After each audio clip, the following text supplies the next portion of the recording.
And amen. Again, welcome this morning. If you're here as a guest, we are in the middle of a series. We have 2 more weeks in this series called Margin. And the whole goal is to give you the opportunity to be able to build some space into your life so that you can actually invest it in those people around you and whom you care. Our goal is to equip you, to encourage you, and to move you along the way so that you can have the kind of life where you are truly satisfied, not only in Jesus, but also in the relationships that you have that He has given to you. And so we're creating this sense of need and yearning for that you ought to have, that we want you to have more of Jesus and more of the things that matter most to you, because we want you to invest in the areas of life that mean the most to you. Now, in this series, I've used the definition for margin, which is the title of this series, creating the space for the things that matter. And the definition that I've been using is this. Margin is the space between my current load, what I'm handling right now, my activities, the space between my current load and what I can sanely handle. Or another way is what my limit is, or my breaking point. It's that space. Margin is that space between what I'm currently doing, what I'm involved with right now, or who I'm involved with, the things that you're doing in your life, and that tipping point where you feel like I'm burned out, I've had enough, I can't do anymore. That margin, that physical margin, time margin, right, for the things that matter most, but also emotional margin. Not just physical, but emotional. Some of you are on the breaking point. You're handling more emotion, other people's load, more than you can handle. If you had a bag, it's already full. And yet, in the physical realm, we would say, maybe you carry one person, you drag one person somewhere else, but we don't do that with our emotional margin. We seem to think we can carry other people's emotional margin, or emotions, instead of having a safe, healthy emotional margin ourselves as well. And many of you are living what I'm about to do with this balloon. You fill up your schedule real quick. Right? This is summer for us. For many of us, this is summer. Maybe you go vacationing, right? But we're somewhat, a little bit broke because inflation, so you didn't get to go out of state. Maybe you went to the beach a couple of times, so you just kind of fill that up. It's August. Come on, if you have little kids, everybody's tugging at you, like, hey, sign them up for sports, for soccer, for basketball, all football, that kind of stuff. And you start putting your kids, you start plugging them in. And maybe, you have a neighbor that's just, she likes to talk, and when she's coming down the hallway at your job, or, she's coming down into your, front yard, you're like, oh boy, there goes my margin. And so you fill up that activity as well. And so maybe at work, you got that promotion. Oh, great. Less pay, same pay for more work, right? And so you just fill that up, right? You're just filling it up. And in the process, it kind of feels good, but the more you fill it up, you start feeling something strange. What is it that you feel right now? Anxiety. That's what it is. You feel stress, tension, right? Because you're thinking, is this going to blow up? And yet that's the way we live our lives, right? We're like, well, just a little bit more activity in our life. Right? And this is the way we live life. And we've lived this so long this way that we think this is normal. And many of us, what we should do is let a little bit out. Oops, excuse me, my bad. No, just kidding. We should let a little activity out so you can have more margin, more space, right? To do the things that matter most in your life. Your relationship with Jesus. More things like your relationship with your kids, your aging parents, with your spouse, right? But instead, we just fill up every space available for us with activities, stuff, busyness, instead of easing up and creating more space. And this is what happens without margin. First of all, you feel stressed out because you're pushing the limit. You're a Mach 5. You're You're like Lightning McQueen or not Jerry Maguire, Top Gun, Maverick. I have the need for what? Fill it up. For speed, and you've lived your life that way. I have the need for speed. It's that you're adrenaline heavy. You like it when you're busy, but you're tipping the point of insanity, the breaking point. And you're stressed out, and you come home, and you radiate this stress. Your spouse feels it. It's like walking in eggshells, right? And you maybe walk to work, and the boss is radiating stress, and you kind of just feel the stress. You get to family gatherings, you know who's maxed out because you're like, man, they walk in and the temperature of the whole place changes because they're stressed out, maxed out, overwhelmed, on the edge, out of time, right? Some of you have no margin for anything, so much so that you're self-absorbed. And I don't mean that to knock anybody down, but when we don't have margin, enough space between what we can sanely handle and versus our breaking point, what happens is we get self-absorbed. All we can think about is me, I. Right? You don't have time to think about how you can best counsel somebody else that needs your help, to drop off your tools and go help somebody else in need. You can only think about your stuff, your things, your drama, your family, nobody else. You like to, right? Because maybe you feel like, no, I want to. I just like to just be part of people's lives and help them. But you really, when you look at it, you're like, I really don't have the time to do that because you're self-absorbed because all you can think about is you because that's all the time you have to think about you. For some of you, marginless living has led you to relationship poverty. You're relationship poor.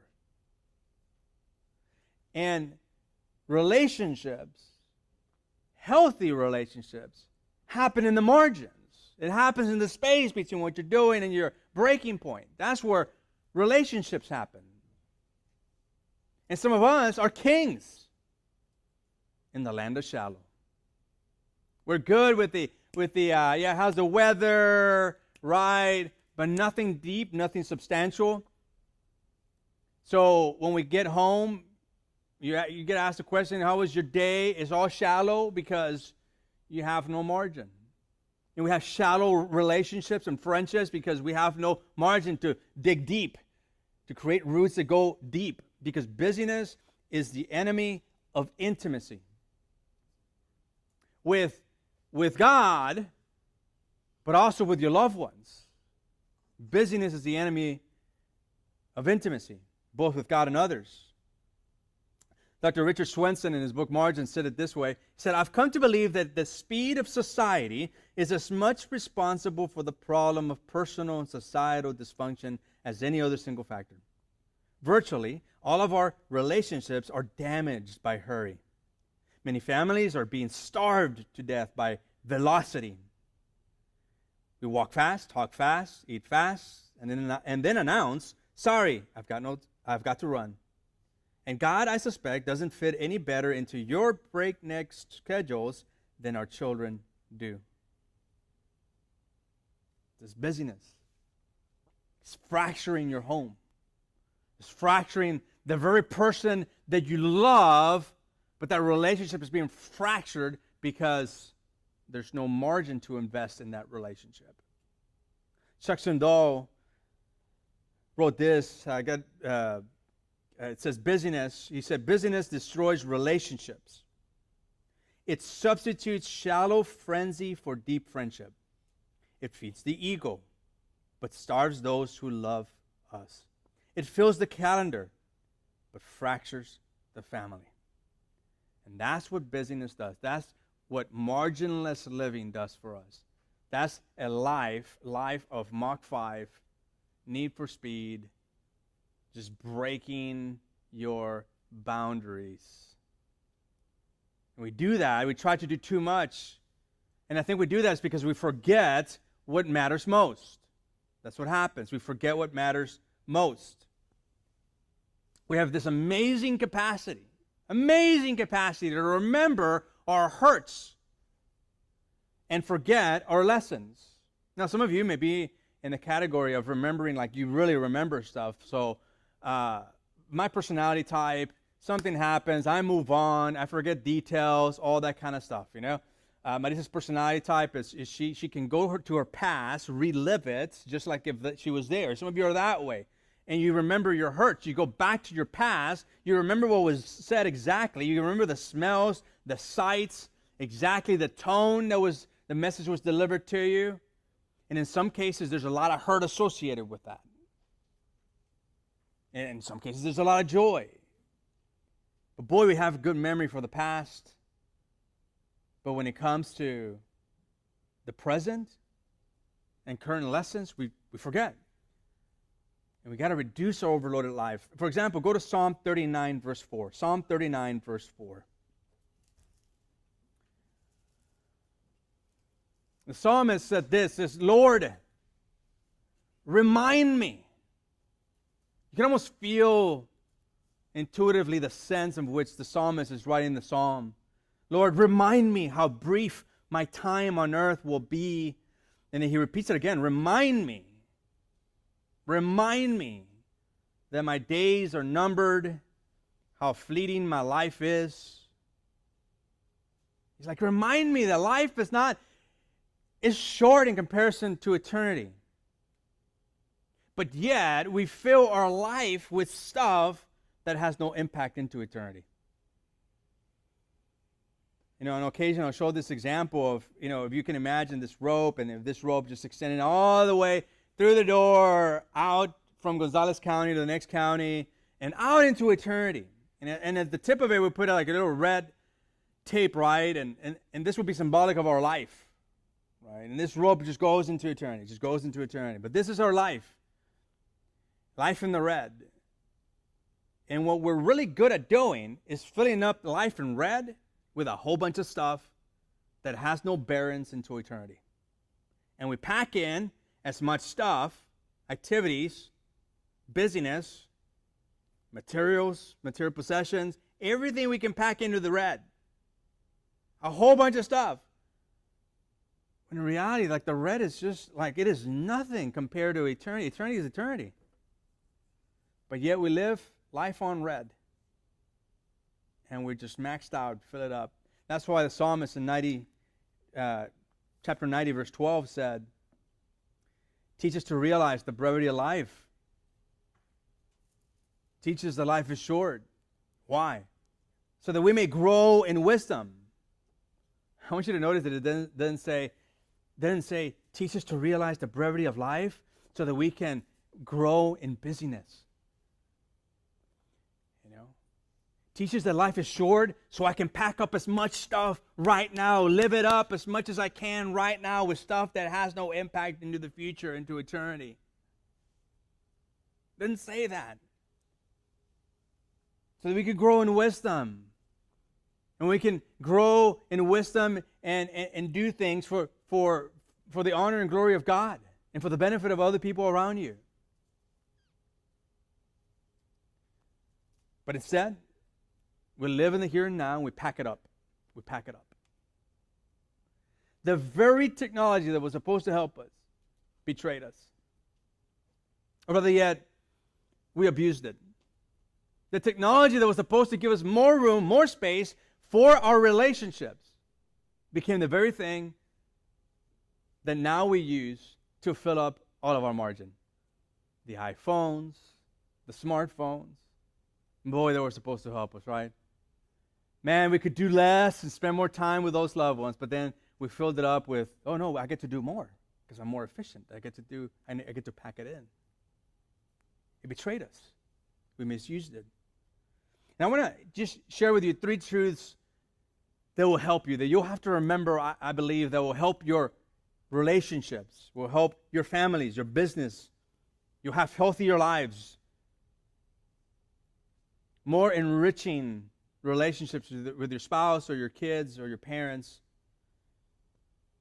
And the first one is this: remember, the best use of life is love. That's the best use of life, is love. 1 Corinthians chapter 14, verse 1. It says, let love, not busyness, Let love, not achievement, let love, thinking about what people are going to think about you. No. Let love be your highest goal. That's your highest goal. Let love be your highest goal. Not career advancement, although those things may be good, right? Like, no. Your highest goal shouldn't be how far you go into this world, but how much you have of Jesus in this world while we're here. Let love be your highest goal, your first priority, your primary objective, the greatest ambition that you have, your life purpose is your highest goal. Why? A couple of reasons. The first one would be in this. Because God says love is what life is all about. And that's why. Jesus says love is what it's all about. I want you to go to 1 Corinthians chapter 13, verse 3. It says, if I gave everything I have to the poor, and even, so pause it for just a moment. So if I give all my possessions, if I didn't have any material attachments, if I just gave the poor, right? And on top of that, even sacrificed my body. I gave myself. I could boast about it. But if I didn't love others, I would have gained nothing. Whether you give everything away or you gain, quote, everything, but you still don't have love, you have nothing. Too often we act like relationships are something that we have to find time for. I got to squeeze it into my schedule, right? Or we're like, we got to fit my kids into my life, or my spouse into my life, or my parents into my life, as if they're just another important thing. Right? Instead of, that's what God has called you to love. When Jesus was asked about the bottom line in life, he summed it up by saying this: love God with all your mind, heart, soul, and strength, and love others, your neighbor, as yourself. That's the essence of it all, like love, right? But yet we've let relationships take a back seat. We don't give the time and the attention because we're too busy, we're distracted, we're preoccupied with the less important things. And we focus on the urgent, not on the what's important. You were built for relationships. Yes, we achieve, we accomplish, we move forward, we advance technology, we do all those things, yes, but you were built to be in relationship with each other. But we squeeze it out. First thing to go, right? I'm too busy to meet.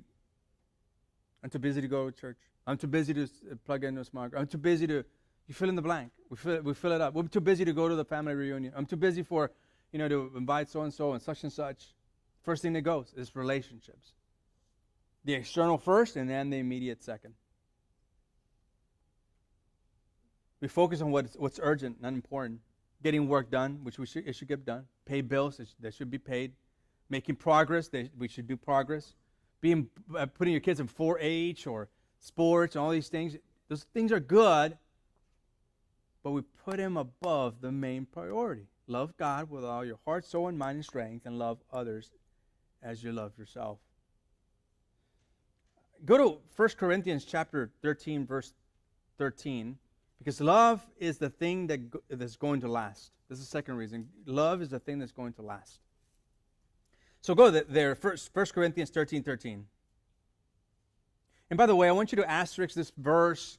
This is a foundational verse for this church and how we approach people that are far from God.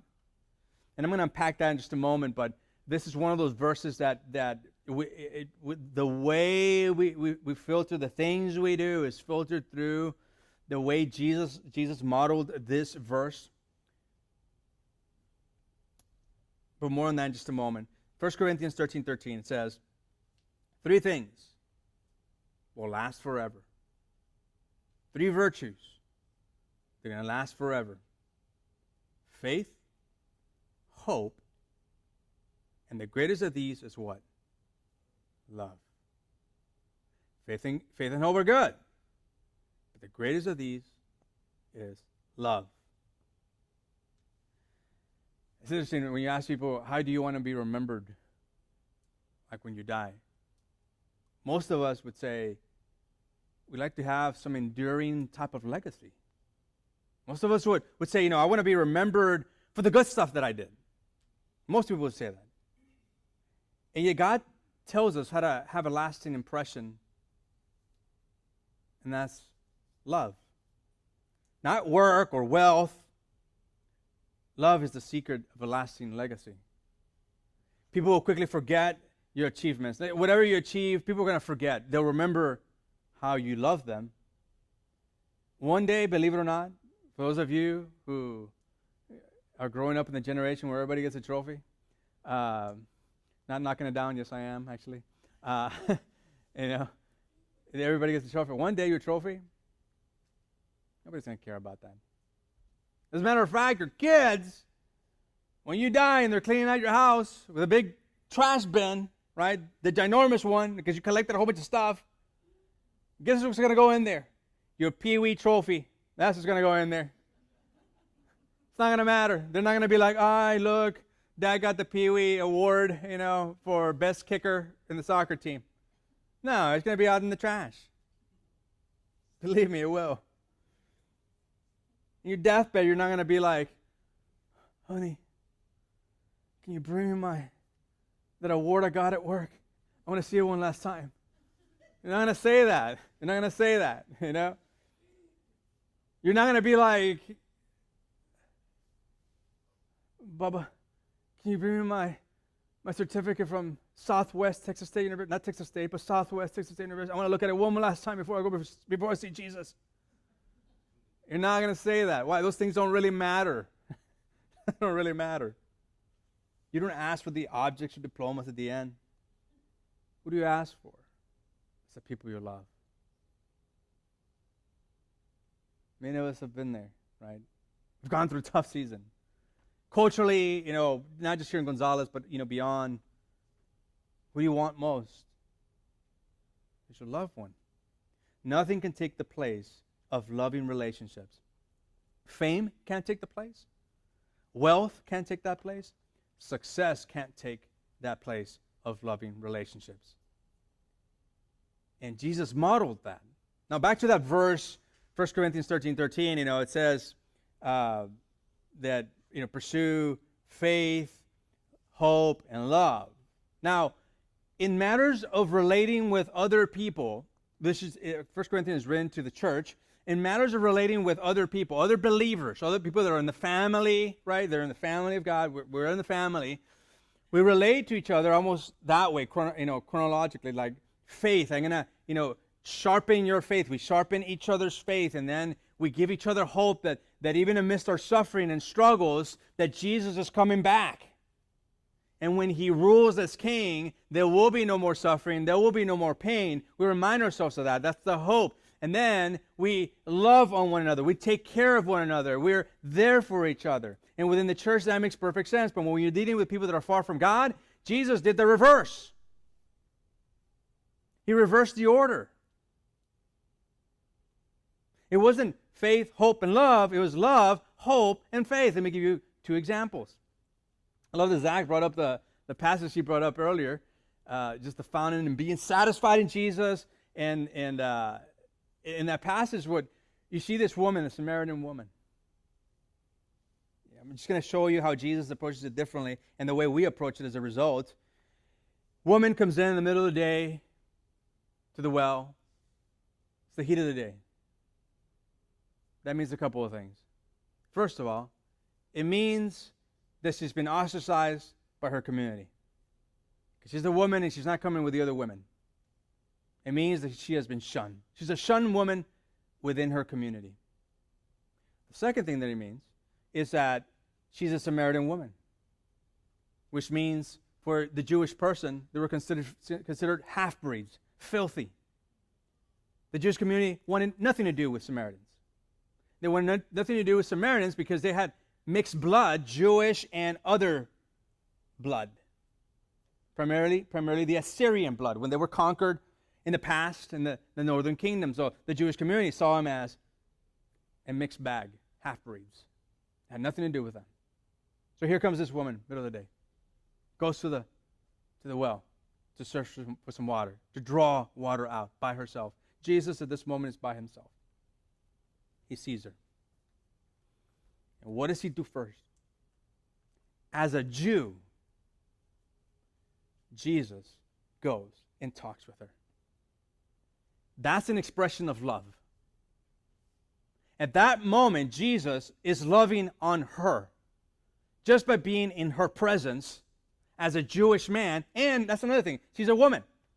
Men don't interact with women that way, especially not in teaching. But Jesus forgoes all that. He goes to this woman. He's by this woman. He's expressing love. Now, Jesus, we have to admit, has an unfair advantage. He's Jesus. You're in the presence of Jesus, you feel love. Like for us, it takes a little bit longer for us to know that, hey, we're goodwill people trying to love one another. But with Jesus, he's there, he's present, he exudes love. But that's the way he approaches this woman. Love first, and then. It's only then that he goes to the hope part. And he gets there by asking tons of questions. One of which is, do you want water that will satisfy? Because he asked her, will you give me water, and that this discussion of satisfying water. And she's thinking about the actual water, and Jesus is talking about something beyond that. And then Jesus brings up the whole situation with the husbands, right? Oh, where's your husband? Well, actually, so yeah, actually you've gone through 6 already. And the one you're with is not even your husband. See, but what did he do when he was offering water? See, he offered hope first. He said, I have water that will satisfy. That's the hope. I'm going to give you something greater than your current circumstance. You're trying to find satisfaction in one man, another man, another man, another man, another man. I have something that will satisfy you where you don't have to go from one man to the next, to the next, to the next, to the next. And that something, it's a someone, and that someone is me, Jesus. And then he calls her out, the faith part. He calls her out by her lifestyle. But notice how he did it. Love, hope, faith. He does the same thing with the woman caught in adultery. If you remember the scene, what does Jesus do?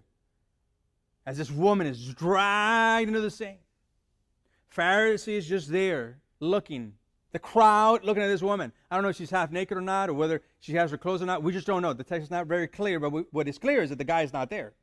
The dude disappeared. How convenient, right? And either he disappeared or they didn't have the will and the stamina to bring him there in front of Jesus too, but they wanted to shame her. But what did Jesus do? He loves on her, protects her. He who has no sin cast the first stone. I'd imagine the old people would have been like, "Oof, there goes me."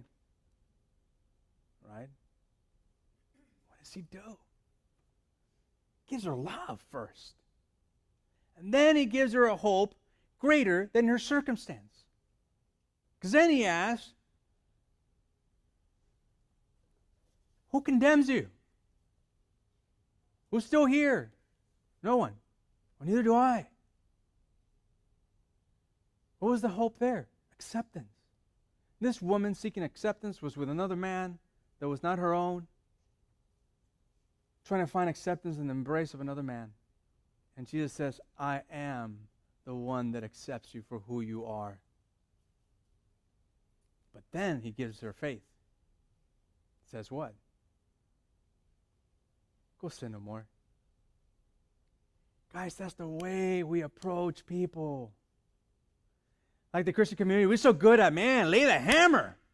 Boom, I saw something in your life, They could be as far can be from God. But boy, we lay the hammer. We want moral compliance. We want them to look like us, sound like us, do like us, And it's like, okay, now they sound like us. They do what we do and say what we do, but they still don't know Jesus. Because you hit them with faith, but where is the love? Where is the getting to know where they're at? And you can't get to giving them hope until you know the actual person and what they're searching and where they're searching it at. That's why sometimes we get criticized by churches around here. They're like, I can't believe it. You accept, fill in the blank. this people group or this person, you know, or this. It's like, guys, like, we're just trying to live out what Jesus lived out. We're trying to love people. Yes, they'll get the faith part. Yes, you know, at some point there'll be a conversation, but it'll be through a conversation, relationship. Somebody will, you know, it'll be like, hey, it'll be through a sermon too, but it'll be in the context of a relationship as well. It's like, that's when people are called out, like, hey, like, what's going on in your life? Maybe you're searching for this stuff and these things, but the real answer is Jesus. Because you know what? It's not until we know Jesus that we actually can change, really change, meaningful change, transformative change, the kind of change that Jesus is pleased with. And it's modeling after what Jesus did. It's love first. But going back to the achievements, life is not about achievements. It's not about, it's actually all about relationships. When you go to heaven, God is not going to be like, man, you had a pretty good bank account. It's not going to happen. Oh, what hobbies did you have? I had a boy. I had a girl. What career? Not going to care. How you treat others is what you're going to be asked, what I'm going to be asked. So here's a prayer. Regardless of what gets done today, I want to make sure that I show love to you and others. That's a prayer whether you're being prayed. Let me say it again. Regardless what gets done today, I want to make sure that I show love to you and others. Otherwise, busyness will have us lose sight of what matters most, people in a relationship with the Lord. Here's the second thing to remember, and that is the best expression of love is time. And that's the best expression of love. It's time. And how do you spell love? T-I-M-E. That's time. 1 John chapter 3, verse 18. I want you to go there. 1 John chapter 3, verse 18. It says, Dear children, let's not merely say that we love each other. Now, pause here for just a moment, because before you start thinking like, oh, I don't have to say I love you, it says merely say. In other words, you do say it. So for some of you guys who are the old school, it's like, hey, I said it when we got married, and there's no need to say it anymore, right? No. This passage says don't merely say. In other words, you're saying it, but you don't just say it. Let us show the truth by our actions. In other words, say it and do it. Say it and do it. It's action-oriented. Love is action-oriented. Let me tell you what the most desired gift is, especially for a woman. It's not diamonds. Some of you might correct me. It's like, I know, Pastor Jesse, it's diamonds. You know what it is? It's time. Giving your time, your focused attention. You know why? Because time is your most precious resource. It's your most precious resource. It's your greatest commodity. Because you only have so much of it in your life. And Jesus, in essence, is saying relationships is not what we do for each other. It's not what things we give to each other, but how much of ourselves we give to one another. So it's not just those three things. It's how much we give of ourselves to other people. But we, like, this is talking about the male gender, like for those dudes, we just don't get it. We're like, hey, I provide. Right? I work hard, and I bring in the food, or the check, or whatever. No. Try telling that to your 3-year-old, 4-year-old child. Well, I provide. No, that you want time. Nothing can compensate for time. No amount of gifts you give to your kids or to your spouse or to your loved ones. There's no amount of cash, although it'd be nice. There's no amount of cash, especially during the recession, no amount of cash or clothes that you can give that can replace time. Because time is love.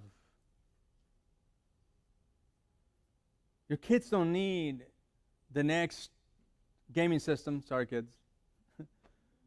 They need you. That's what they need. They don't need the next activity to be involved with, the next sport, or the next. I mean, those things are good. Don't get me wrong. You know, they have their place. But they're not a replacement for you. Say, but I'm there with them. That's different, right? I go, yeah, you could be there. You could even be coaching your kids, but are you really spending time with them? See, whenever you give your time, you're sacrificing a portion of your life. That's what you're doing. You're sacrificing a portion of your life. In Ephesians chapter 5, verse 2, go there with me, Ephesians 5:2. It says, live a life filled, I love that word, just filled with love. Filled with love. The word filled oftentimes is used synonymous with leading or being influenced. Actually, being influenced. Live a life influenced with love or filled with love, flowing or following the example of Christ. He loved us and offered himself as a sacrifice for us, a pleasing aroma to God. It's a sacrifice. Jesus offered himself. That's what we're doing with time. When we spend it with somebody else, we're offering our time for somebody else. And you can give without loving, but you cannot love without sacrificing. Did you catch that? We can give without loving, but we can't love without sacrifice. But without margin, you don't have enough time to sacrifice, do you? We don't. Love means you give up your agenda, your preferences, your energy, or at least part of those things, your time for the benefit of someone else. And many of you are relationship starved. You're starving. You're in a relationship where you're starving. And work or activities will always rob you of that relationship. Your activities, hobbies, even your TV, even your smart device, which is not that smart. I always get lots of Siri anyway. If you want to revitalize your relationship with your spouse, with your kids, right? Especially speaking to you parents that still have your kids at home. You want to revitalize that relationship, they're maybe in their tweens, coming up to their teens, or with your parents, make time for them. And in some cases, make time for them before it's too late. Before it's too late. Which leads me to the third point. Remember, the best time to love is now. Now is the best time to love. In Galatians chapter 6, verse 10, Paul put it this way. Therefore, whenever we have the opportunity, we should do good to everyone, especially to those in the family of faith. You have the opportunity to do good, do it. Don't wait. Just do it. Ephesians 5:16 says, make the most of every opportunity in these evil days. Again, back to opportunities. Take advantage of them. Proverbs 3:27. It says, do not withhold good from those who deserve it when it's in your power to help them. Pause here for just a moment, because some of us are really good about withholding love. Doesn't matter if it's like relationship with your spouse, with your kids, or kids with your parents, or employee to boss relationship, or management, all that kind of stuff. When we get upset, this is what we do. We withhold love. Oh yeah, I'm not going to give you the best part of me then. Well, I'm going to be brash. Well, I'm going to be distant. And it says, do not withhold good from those who deserve it when it's in your power to help them. If you can help your neighbor now, don't say, come back tomorrow, and then I'll help you. If this applies to our neighbors, how much more does it apply to your loved ones? Infinitely more. Since love is more important than anything else, it should be the thing that takes precedence over everything else. And the reason is you don't know how long you'll have the opportunity to do those things.